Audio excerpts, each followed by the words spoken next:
He knows my voice, so. We were odd candidates for grandeur, though we embellished everything, let little go to waste. Our lean-to constructions of pocket-lint materials, ticket stubs, rope, the occasional twig and soda pop top, limply resisted beauty, evoking instead a kind of match-struck causality. When things worked, they did as if in a puff of smoke. When things didn't work, we'd grow that much more weary. We slept above the bones of enemies killed in battle, dreaming the dream and nightmare of encyclopedic knowledge. Specimens collected, grinning spiders, raven eyes blinking in starry skies, scavenging insects beset by monstrous shadows. How did these animals move through their world? In trysts with hustlers, games of strip poker, encounters on the street, sitting ass flat at the three-way crossroads of boredom, buffoonery, and something imminently dire. Waking, we'd find crude analog mechanisms standing in for us, enacting our all-too-human feelings. When we'd fall asleep once again, a microphone pointed at our head. A nearby unpressed record on a phonograph would be poised to play back our dreams. That old curiosity shop, a crackpot studio jammed with junk. Peeping through windows, seeing the midden of plastic prairie dogs and how-to books, miniature tractors plowing rust, metal hobby planes landing on piles of rosaries. What confronted us eye to eye, like a knowing sibling, like unsettling road signs?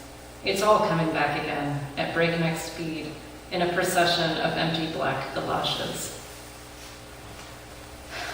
Once upon a time, a peaceable kingdom saw old No-Name's ultimate good luck. A miraculous draft of fishes splitting from the backyard shit pinata. He said the rectum is a grave, what we do is secret. Said Angel, I'll say, trouble every day in my mind.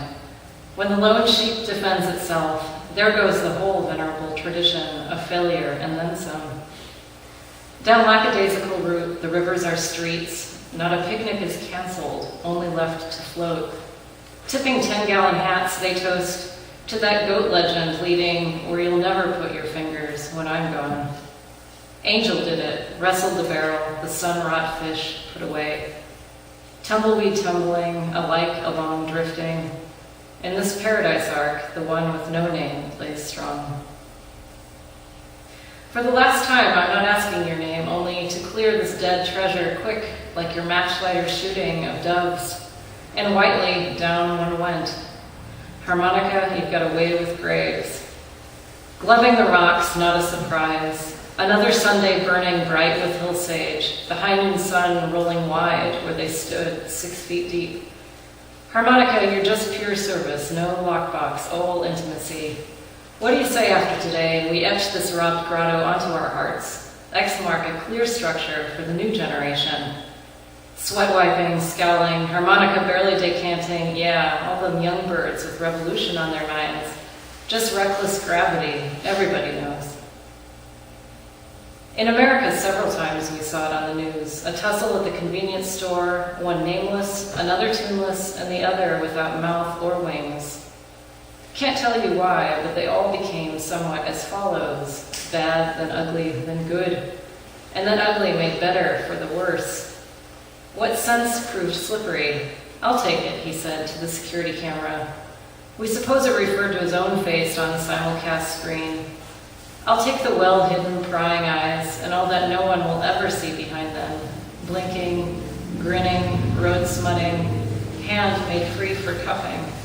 What a magic hour for waking to songs too blue to cry.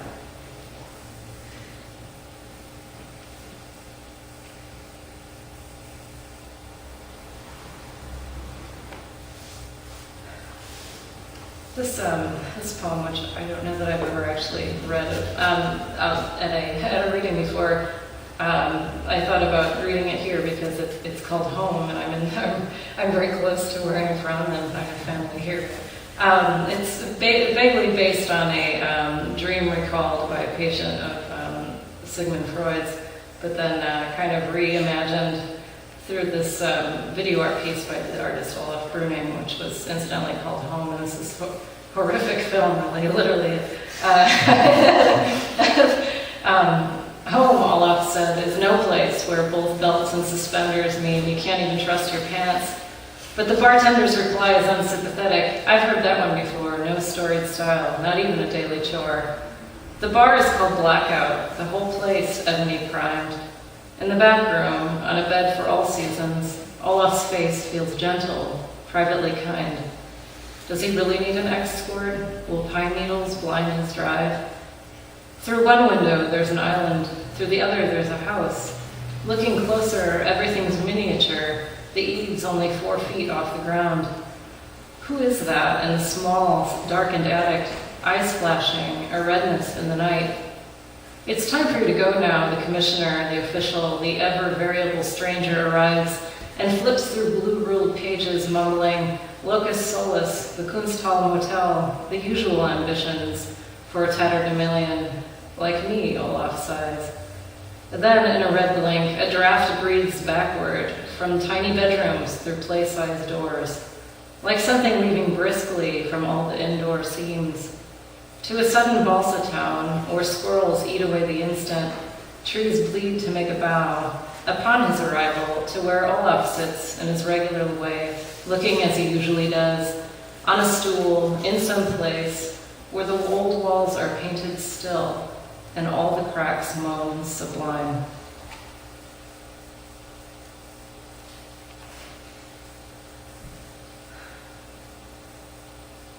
I'm wondering if it's charming or uncharming, the degree to which I get cripplingly nervous when I read, so you can be the judge of that. This is a poem called The Voyeur, which is loosely based on a Robert Gober installation. She doesn't gaze at her subjects, she induces them to gaze at her. She selects them for their confidence, their potential to become understuffed. Not for what she is, but for her regular feat of vanishing. I know her. The cut and glued life-size mock-up, the unpeopled place, the pellucid mirror that parses interior. It is hard to be good when there are so many fabulous faces to admire, such a menagerie of loss. Fabulously, they enact familiar bedroom dramas, the kind scratched in crayon and littered with the terribly usual, hand-picked and perishable, a bowl of fruit, a crate of disposable diapers, a headless crucifix with pearls of water pouring from the nibbles. I look, and the paunchy selfless clown holds balloons. I urinate in suggestive arcs, brandish severed heads on pikes, or am broken into parts and stacked, a piled and compiled, lost tribe. Everywhere, the smoothed ridges of the brow, the rough dabs that dimple the spine, the cupped back of the knee, the gestural marks. And here, up the well-worn stairs, the low-lit guest room, the whole lived world beneath blades of the ceiling fan. Strangely, I never see you there.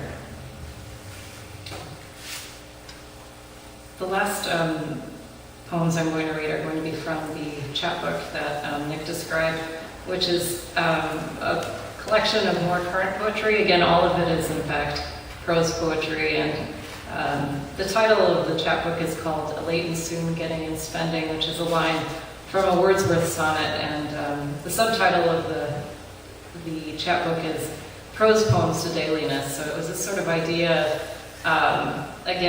taking this older form and translating it into something that perhaps is a little bit more conversational, and it's these sort of prosaic notes on the sort of more mundane aspects of daily life.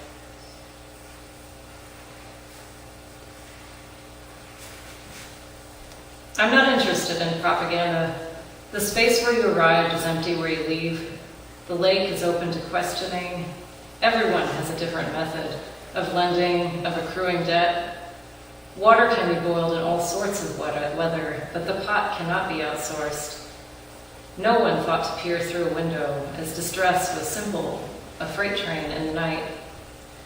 You never thought you'd see the day, but it came. Guilt was no longer deranging. Language had become flabby.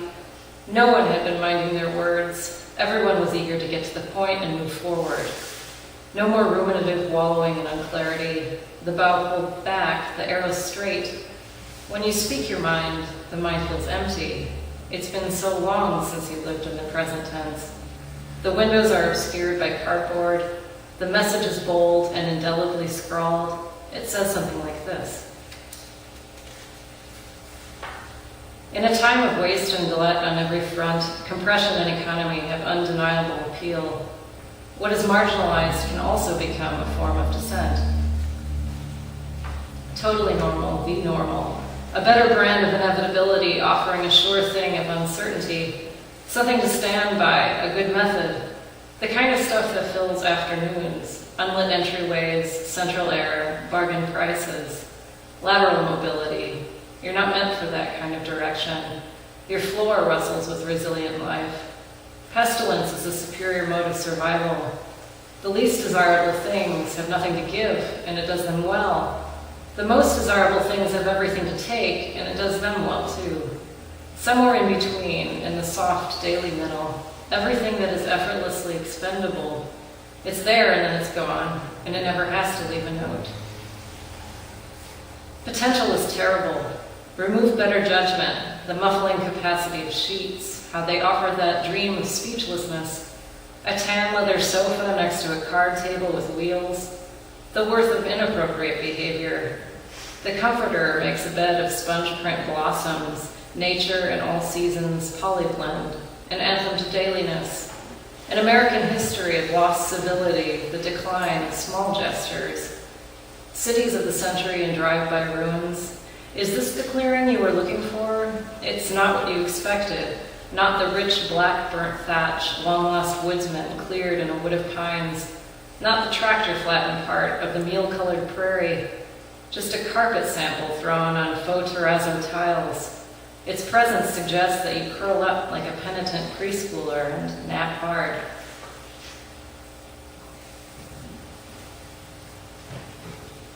How did it get this easy? Risk business, risk society.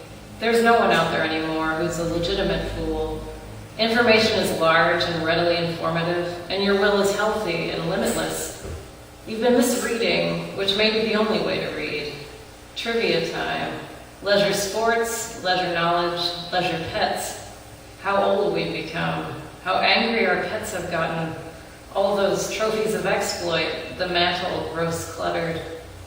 Bring me the better salt, the more conspicuous consumables.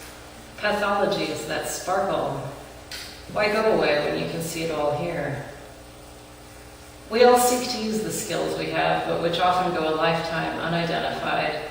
Left unattended to, or even worse, misapplied, the world erupts in violence. Sleep the day away. Too much activity causes impotence. A calendar full of husks of purpose. Tear the pages off, use them as fuel. Everything works much better when less is uttered. There's just so much to avoid. The swaddled newborn stroking the leopard, the bear nosing the bison, all mute creatures getting along, making a natural go of it. Let those be the truer difficulties, the pleasure of your company, permissions given and received, a not needing to know when to stop. Foolish articulations are not to be regretted, but re-edited. Say them again, just better this time. There are many varieties of jars to fill, so much time on our hands. Who's clocking? Whose clock is ticking? The other fellows you hope. Certain jottings, notes on decay. Where to put the recyclables. It all made it into the correct trash bin. Everyone labored to make the perfect match. There was a ceiling below and a basement below. It's okay, you're making sense. The particulars needn't be devoured. Marvel at all that hasn't been discussed, at the other person's willful choice to care. Anomalies stave off anonymity. Plus, you always have the right to change your mind. Thank you.